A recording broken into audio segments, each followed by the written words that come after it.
So, Charles Spencer has suddenly revealed something that completely reshapes nearly 3 decades of royal history. But, strangely enough, the way he chose to reveal it might be even more remarkable than the document itself. Imagine this. He slipped on a pair of white archival gloves, carried an aged mahogany chest from a secure vault beneath his family estate, then carefully unlocked it with an old iron key as sunlight poured through the historic library windows. It didn't feel like a simple announcement. It felt like a carefully staged moment, and the timing makes it even more extraordinary. Just 3 weeks before Princess Diana lost her life in Paris, she reportedly sat at her writing desk inside Kensington Palace and composed a deeply personal letter to Princess Anne, a letter the public had absolutely no idea existed until now. For the last 30 years, people have been led to believe these two royal women were distant, uncomfortable around one another, and never truly connected. That version of events became the accepted story.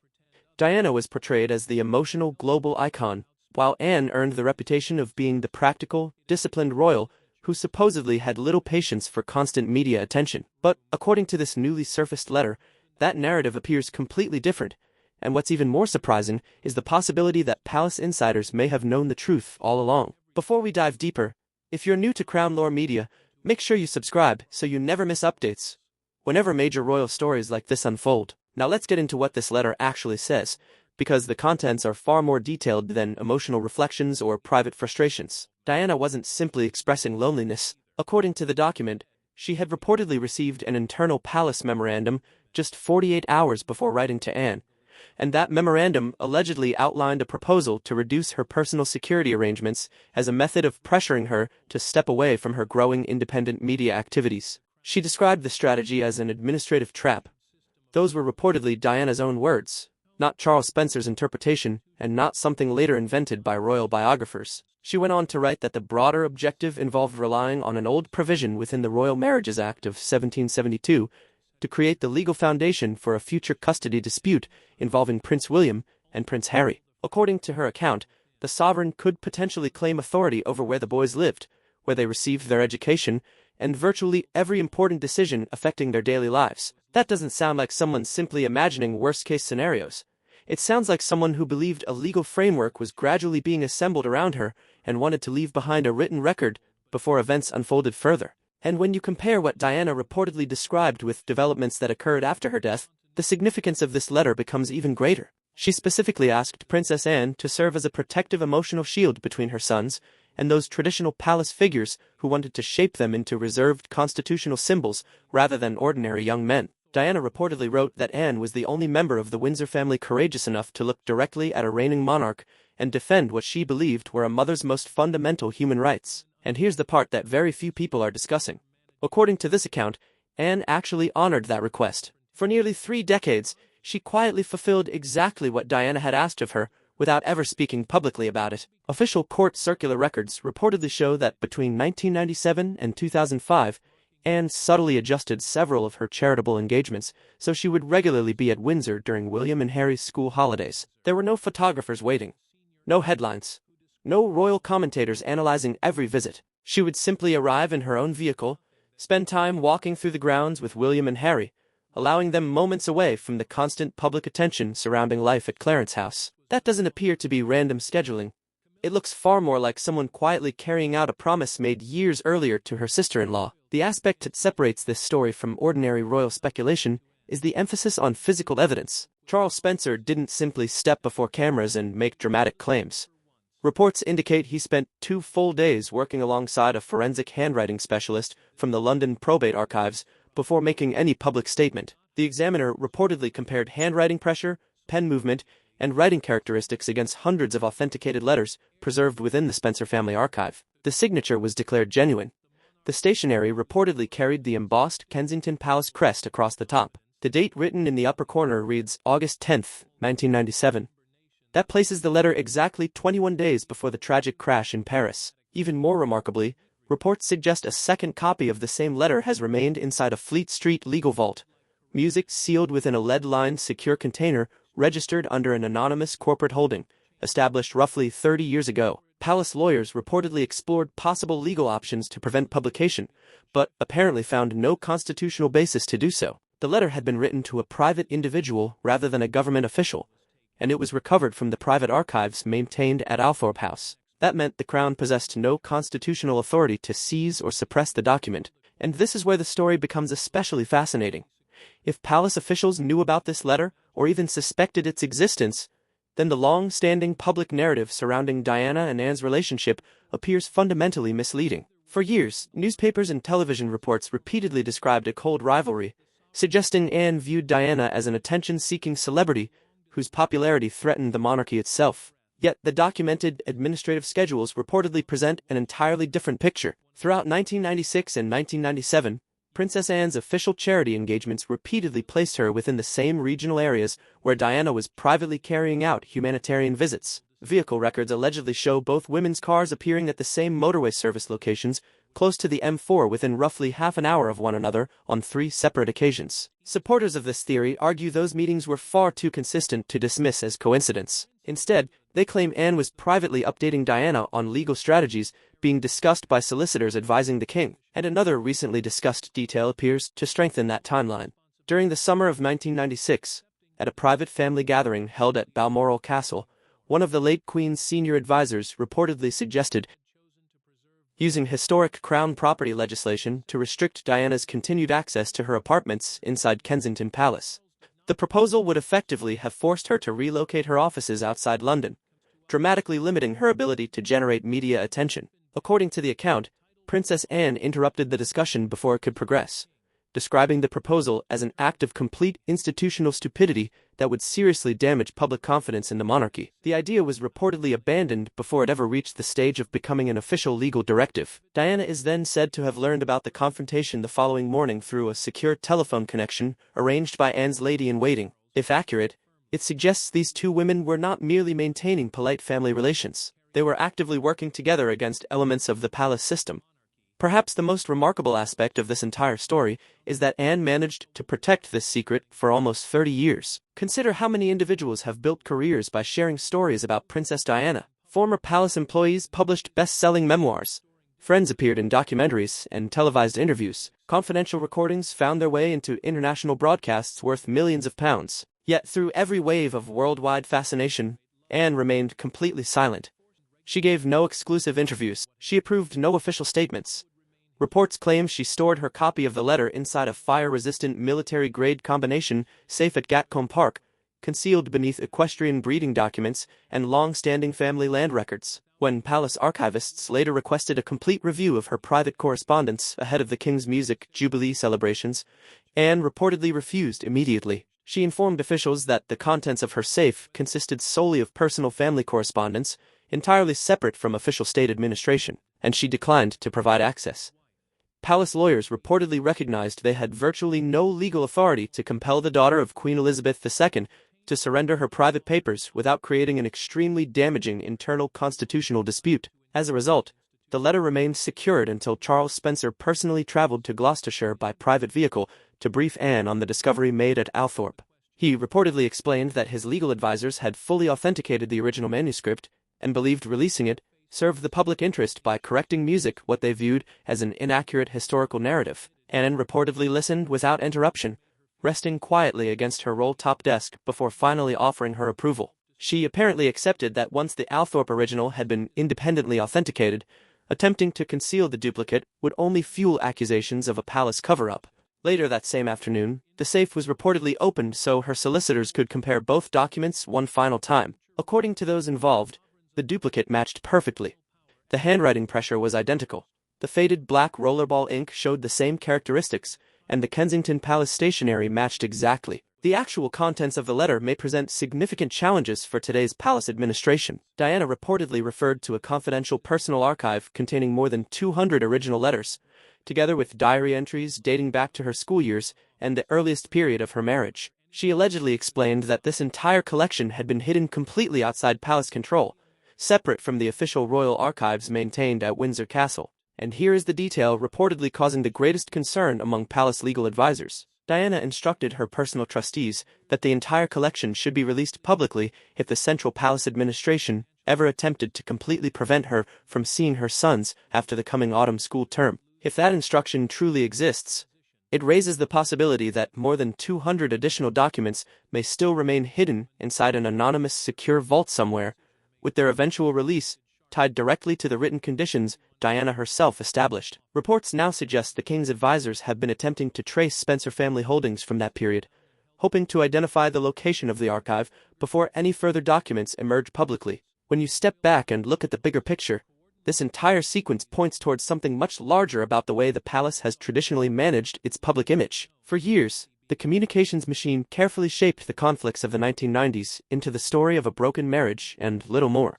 Enormous resources from the sovereign grant were directed toward presenting the monarchy as a modern institution built on stability, unity, and continuity. The objective was clear: convince the public that the current royal structure had moved beyond the turmoil of the past. But the emergence of what appears to have been a hidden partnership between Diana and Anne challenges that narrative from the ground up. It suggests that the strongest bond of trust inside the royal household may not have rested with the central establishment at all. Ironically, the woman many believed to be emotionally distant was reportedly the one Diana trusted above everyone else. Meanwhile, the very officials who were often described as guardians of order and tradition are now portrayed as the figures allegedly attempting to isolate and pressure the mother of the future king. The palace communications department reportedly found itself under extraordinary pressure on Thursday morning as news of the letter spread across television, newspapers, and online platforms. More than 300 administrative computers throughout the palace network were said to have simultaneously opened the high-resolution scans that had been uploaded through the authorized press archive. Senior communications executives reportedly abandoned their scheduled meetings and gathered around newsroom monitoring screens as BBC News and Sky News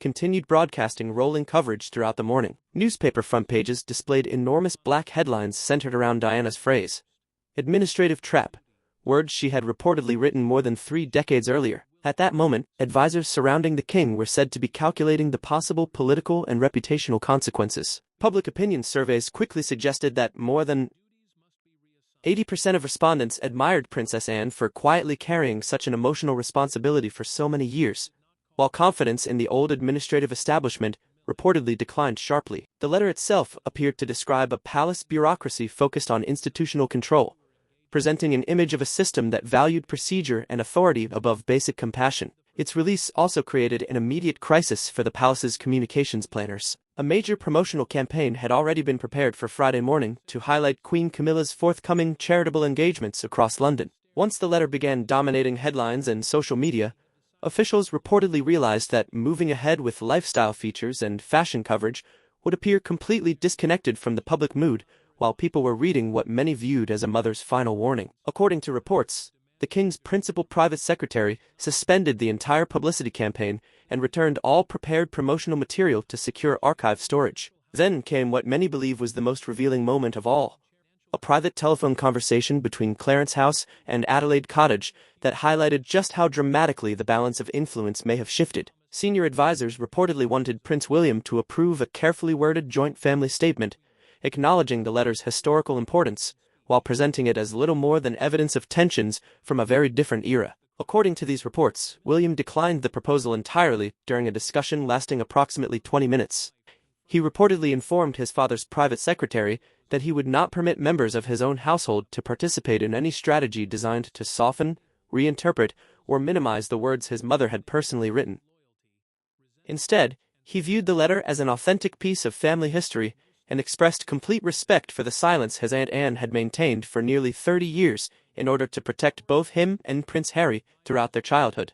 By refusing to support what critics described as a defensive communication strategy, William effectively left the king's advisors standing alone while exposing the central palace operation to intense public examination. Journalists from around the world flooded the palace press office with continuous calls, asking whether the Crown intended to launch any formal inquiry into the mysterious personal archive mentioned within Diana's letter. Reports suggest the press secretaries had little meaningful information to provide. They repeated the same carefully prepared statement concerning the private nature of historical family correspondence, while observers claimed the growing pressure was beginning to show in both their tone and delivery. The image of the palace emerging from this episode was no longer one of calm continuity or flawless institutional control. Instead, many saw an organization that had spent decades preserving one version of history only to see it overturned by a single sheet of pale blue stationery stored inside a mahogany chest beneath a historic country estate. The closing lines of Diana's letter reportedly add perhaps its most emotional dimension. In a handwritten postscript, she explained that she would be traveling to the Mediterranean the following morning, carrying what she described as a profound sense of administrative anxiety because she feared the opportunity to secure her son's emotional future was rapidly slipping away. Those words, written only 3 weeks before her death, transformed the document from ordinary family correspondence into something carrying far greater historical weight. It becomes a dated record of a mother who believed institutional music pressures were closing in around her and consciously chose to preserve her concerns in writing, trusting the document would finally come to light. And, according to this story, that is exactly what happened.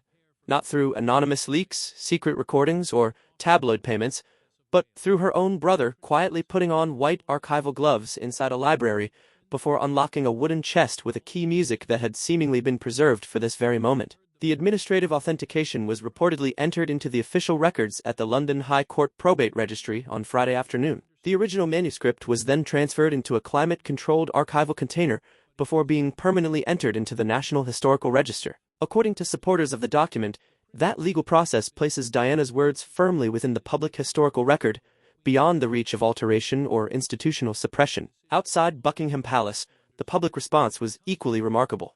Thousands gathered quietly, many carrying evening newspapers displaying full-page reproductions of Diana's distinctive handwriting. Opinion surveys indicated that more than 90% of those questioned expressed appreciation for Anne's quiet protection of the young princes. Rather than responding with political outrage, many people appeared to experience a shared period of reflection, almost as though the country was collectively reconsidering everything it believed had happened behind palace walls. What ultimately emerges from both the letter and the 30 years of silence surrounding it is a story about two women whom history too often portrayed as opponents, but who, according to this account, were quietly working together against a royal system that sought to control both of them in different ways. Diana reportedly needed someone inside the institution who possessed both independence and the confidence to resist pressure. That person, many now argue, was Princess Anne. Throughout her royal career, she earned a reputation for challenging expectations, refusing to allow newspaper headlines to shape her identity, ignoring image consultants, and managing her office with a level of independence that frequently frustrated members of the central palace establishment. When Diana's marriage collapsed, and many aristocratic acquaintances quietly distanced themselves rather than risk upsetting the future king, Anne reportedly became the one senior Windsor who refused to participate in that growing isolation. She never delivered public speeches about it. She never briefed the media or sought recognition. She simply continued appearing when needed, continued passing along information, and quietly honored the promise she had made for nearly 3 decades. The modern palace now finds itself confronting the reality that years of carefully managed historical messaging have been neutralized by a single document. It neither controlled nor prevented from becoming public. Prince William appears to emerge from the aftermath with renewed public support, because many now see his leadership style as closely reflecting the compassionate principles his mother reportedly fought to preserve. Meanwhile, the older generation of royal advisors has largely retreated from public discussion, faced with the uncomfortable possibility that, throughout the history of the monarchy, the authentic voice of a determined mother has carried far greater lasting influence than the rigid mechanics of institutional authority. A simple mahogany chest inside a Northamptonshire library achieved something decades of palace public relations never managed to accomplish. It changed the conversation. And if this account is accurate, it suggests that when Princess Diana believed the system had turned against her, the person she trusted above all others was the royal family's hardest-working member. That is the detail that continues to stay with me long after reading this story. Princess Anne never abandoned the promise she had made. Within an institution where loyalty is repeatedly tested music by changing political priorities and shifting public opinion, where alliances often evolve with circumstance, Anne remained completely unwavering. She never acted for applause, and she certainly wasn't thinking about how history would remember her. She acted because one mother entrusted her with the responsibility of protecting her children, and Anne understood the gravity of that request in a way the palace establishment never truly could. According to the letter, Diana was deliberate when she chose Anne. She reportedly wrote that Anne possessed something becoming increasingly uncommon within the royal household, a quality she described as moral courage that existed independently of public popularity or approval. That single observation completely reshapes how many people may now view the internal relationships within the Windsor family during one of the monarchy's most turbulent modern chapters. There is also something profoundly moving about the way Anne reportedly safeguarded this secret for so many years. The fire-resistant safe at Gatcombe Park wasn't housed inside some cold institutional archive. Instead, it stood quietly behind her private study, surrounded by the familiar details of everyday country life. Horse show ribbons decorated the nearby walls. Weather forecasts for upcoming equestrian competitions remained pinned across a simple cork board. The letter itself reportedly rested beneath decades of breeding records, almost as though Anne had intentionally hidden one of the most historically significant documents imaginable beneath the most ordinary parts of her daily routine, knowing few would ever think to search there for something carrying such extraordinary implications. When the safe was eventually opened for the final comparison process, Anne's legal advisors reportedly observed that the envelope containing Diana's letter remained sealed with the very same wax impression Diana had originally placed upon it. Anne had apparently never broken that seal after reading the letter the very first time. She opened it once, understood exactly what had been entrusted to her, and stored it away forever, carrying the responsibility within her own memory rather than repeatedly returning to the document itself for nearly 30 years. The consequences for the historical record could be enormous. Every major biography covering the royal family during the late 1990s may now require fresh examination. Every documentary portraying Anne as emotionally distant or unsympathetic toward Diana would need to acknowledge that an entirely different picture may have existed. The framework historians have relied upon for decades to explain the relationships and power structures inside the royal household during that era may have rested upon assumptions this single letter now fundamentally challenges. Academic publishers are reportedly already considering updated historical studies. Documentary filmmakers who invested years interviewing former palace employees are now confronting the possibility that many of their sources either never understood the complete story or consciously chose not to reveal it. The historical reassessment now unfolding is unlikely to represent a minor correction.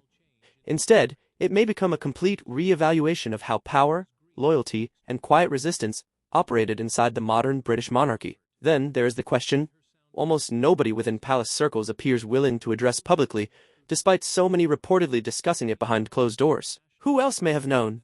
If Anne truly served as Diana's confidential source regarding legal developments, it seems unlikely she accomplished that entirely by herself. Someone working inside the late Queen's private office must surely have recognized unusual patterns. Someone connected with the legal department may have noticed abandoned eviction proposals, together with administrative initiatives that mysteriously failed to progress. The fact that this information apparently remained hidden for decades, that nobody chose to sell it to a newspaper in exchange for a fortune, has prompted some observers to wonder whether Anne quietly earned the trust of others inside the institution. Individuals who privately recognized Diana's circumstances were deeply unfair and decided to support Anne's efforts discreetly rather than expose them. The full extent of that possible network may never become public knowledge, but even the possibility encourages people to reconsider how the palace functioned as an institution. Perhaps it was never simply a single block of impersonal bureaucracy.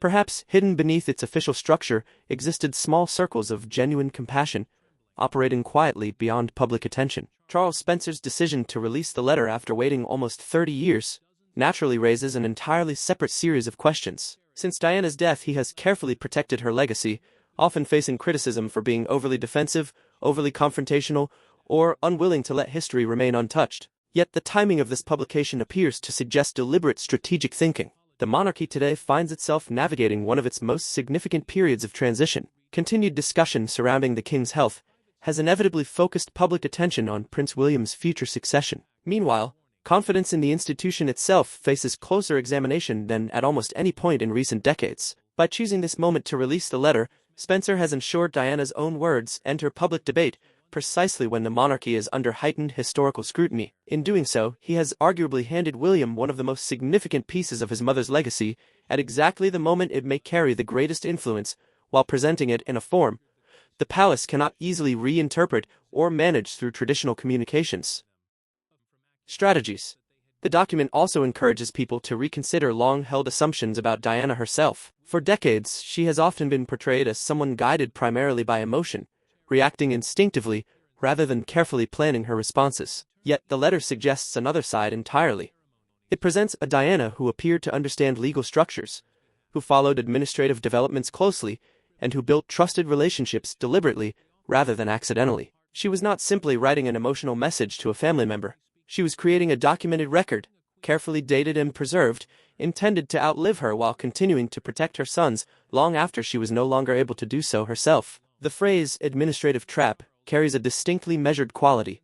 It is not the language of someone overwhelmed purely by emotion. Instead, It reflects someone who believed she understood the institutional mechanisms being assembled around her, and wanted those concerns recorded with remarkable precision. During the closing weeks of her life, Diana appears to have viewed herself as engaged in a complex institutional struggle, using every resource available to her, and, throughout that effort, she selected Anne as the person she trusted above everyone else. The silence maintained by certain areas of the palace has become impossible to ignore. While communications officials reportedly continue managing the intense public attention, several senior figures who held influential positions throughout the 1990s have declined repeated invitations to comment. Their offices have instead issued carefully worded statements about respecting the privacy surrounding historical family matters. Yet their reluctance to address the contents of the letter directly has prompted considerable discussion. If the document contained obvious inaccuracies or represented little more than misunderstanding or exaggeration, many observers believe the palace would have acted swiftly to challenge the record. The fact that no direct attempt has reportedly been made to dispute either its authenticity or its contents has led some to conclude that officials recognize the risks involved in inviting further examination of documents and archival records. They would rather remain unopened. Public reaction has also been strikingly consistent. Across social media, newspaper opinion pages, and radio phone-in programs, one emotion appears repeatedly above all others: gratitude. Gratitude directed toward Princess Anne for quietly protecting her promise over 3 decades. Gratitude toward Charles Spencer for preserving and ultimately releasing his sister's words. Gratitude toward Diana herself for possessing the foresight to record her experiences while they were happening. Certainly there has also been anger, particularly toward the bureaucratic structures many believe attempted to isolate and control her. Yet anger does not appear to be the dominant emotion. Instead, many people describe something closer to vindication. For 30 years, countless admirers of Diana believed the official version of events never fully reflected what she had actually experienced. To many readers, this letter appears to validate that long-held instinct. It reinforces the belief that music, the institutional pressures surrounding her, were genuine, and that the individuals she trusted most were not necessarily the people the media portrayed as her opponents. As the immediate shock gradually gives way to deeper historical reflection, many believe this document may become only the beginning of a much broader reassessment. Other archived correspondence could be revisited. Additional witnesses may eventually decide to speak publicly. The more than 200 letters and diary entries Diana reportedly mentioned could one day emerge, providing even greater detail and historical context. But even if no additional material ever becomes public, this single letter has already achieved something extraordinarily significant. It has restored recognition to a relationship that much of the world appears to have misunderstood for nearly 3 decades. It has also presented Princess Anne as one of the quiet, central figures within this remarkable story. A woman whose loyalty proved so unwavering that she carried an intensely personal secret through 30 years of relentless public attention without ever seeking acknowledgement or praise. And perhaps most importantly, it has delivered one final message from Diana to William and Harry, a message that reinforces what they have always believed: that their mother continued fighting for them until the very end, and that she selected those she trusted with extraordinary care and remarkable judgment. The mahogany chest may now stand empty, its contents reportedly transferred into the National Archives, but the history preserved inside those pages will likely continue influencing how future generations understand the royal family for many decades to come.